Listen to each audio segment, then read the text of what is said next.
The rain hammered against the cracked window of Martha's kitchen as she counted out the last $10 to her name. Her arthritic fingers trembled, not from the cold that seeped through the walls of her dilapidated house, but from the weight of impossible choices: medication or food, heat or water.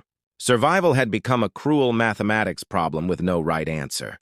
At 73 years old, Martha Henderson had never imagined her life would narrow down to this: a widow living alone in a house that was falling apart as quickly as her body, with a bank account that had finally, mercifully, hit zero. The eviction notice on her refrigerator gave her 30 days. She had no idea where those 30 days would take her. But that rainy October evening, Martha wasn't thinking about herself. She was thinking about the young man shivering outside the convenience store. She had gone to buy a loaf of bread, the cheapest one, naturally, when she saw him. He couldn't have been more than 30, wearing a worn leather jacket that offered little protection against the downpour. His motorcycle had broken down in the store's parking lot, and he was desperately trying to shield his phone from the rain while apparently searching for help. His face was etched with frustration and worry, and something about his expression reminded Martha of her late son, David, who had passed away 5 years earlier. "Excuse me." "Young man," Martha called out, shuffling toward him with her thin coat pulled tight. "Are you all right?" The biker looked up, surprised that anyone had stopped. "My bike died, ma'am. I'm trying to call for a tow, but I'm about 40 miles from home, and I just realized I don't have enough cash to get there. The tow truck wants payment up front, and my card isn't working." He laughed bitterly. "Not really my day." Martha didn't hesitate. She reached into her purse and pulled out the $10 bill, her last $10 bill, and pressed it into his oil-stained hand. "Here, honey. It's not much, but maybe it'll help." The biker stared at the money, then at Martha, his eyes widening. "Ma'am, I can't take this.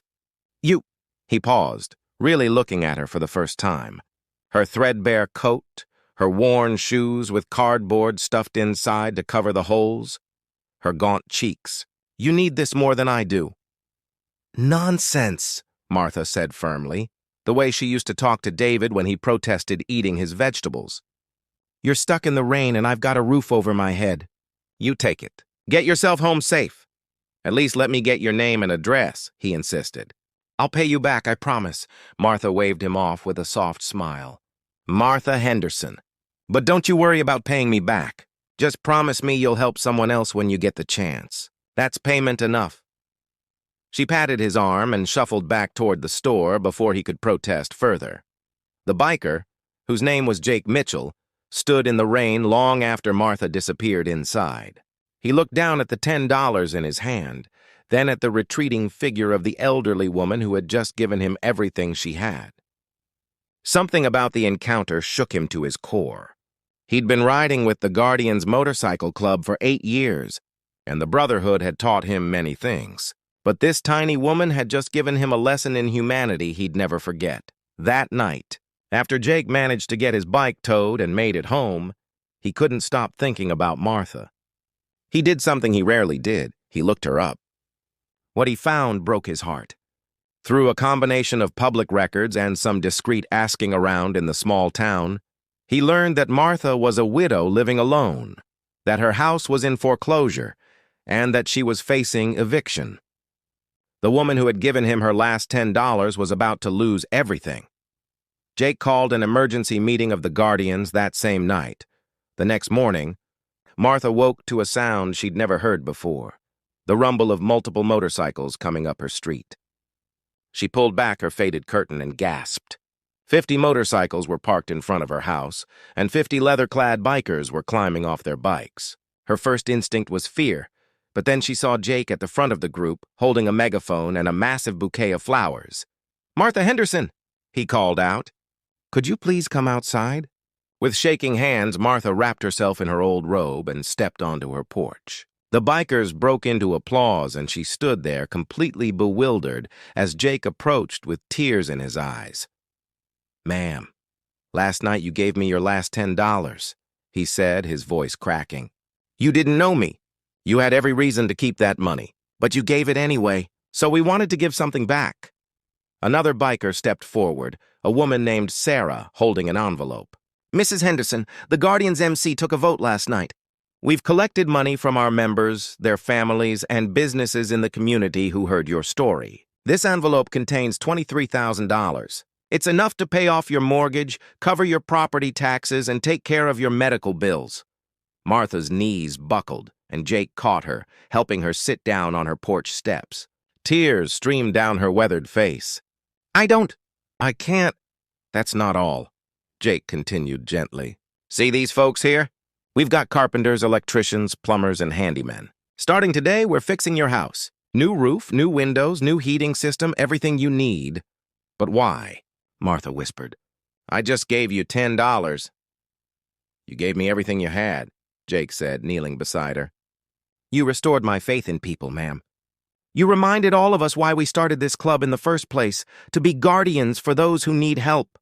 You spent your life helping others as a nurse, raising your son alone after your husband died in Vietnam, volunteering at the church even when you had nothing. This community hasn't forgotten you, Mrs. Henderson. We just needed someone to remind us to step up. Over the next 3 weeks, Martha's house was transformed. The bikers worked tirelessly, bringing in supplies and expertise. Local businesses donated materials. The story spread through social media, and donations poured in from across the country. A local grocery store set up a monthly delivery service for Martha. A retired doctor in the club arranged for her medications to be covered. The community that Martha had quietly served for decades was finally serving her back.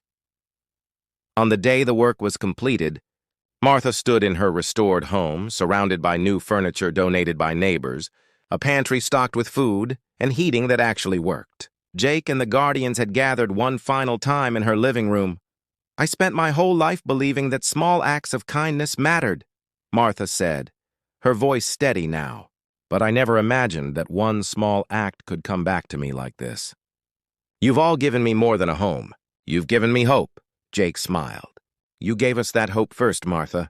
That $10 wasn't just money. It was a reminder that even when we have nothing, we can still give everything. That's the kind of person we all should be. As the bikers filed out, each one hugged Martha, and she blessed each of them in return. After they left, Martha sat in her warm living room and cried, not tears of despair this time, but tears of joy. She had given $10 and received a miracle. But more than that, she had sparked something beautiful. A reminder that kindness is never wasted, that generosity multiplies, and that sometimes the smallest gestures create the biggest ripples. That night, Martha slept peacefully for the first time in years, grateful not just for the roof over her head, but for the proof that humanity, at its core, is still good. Her $10 had bought more than gas for a stranded biker. It had bought back her faith in the world, and given 50 bikers and an entire community a reason to believe in the power of compassion.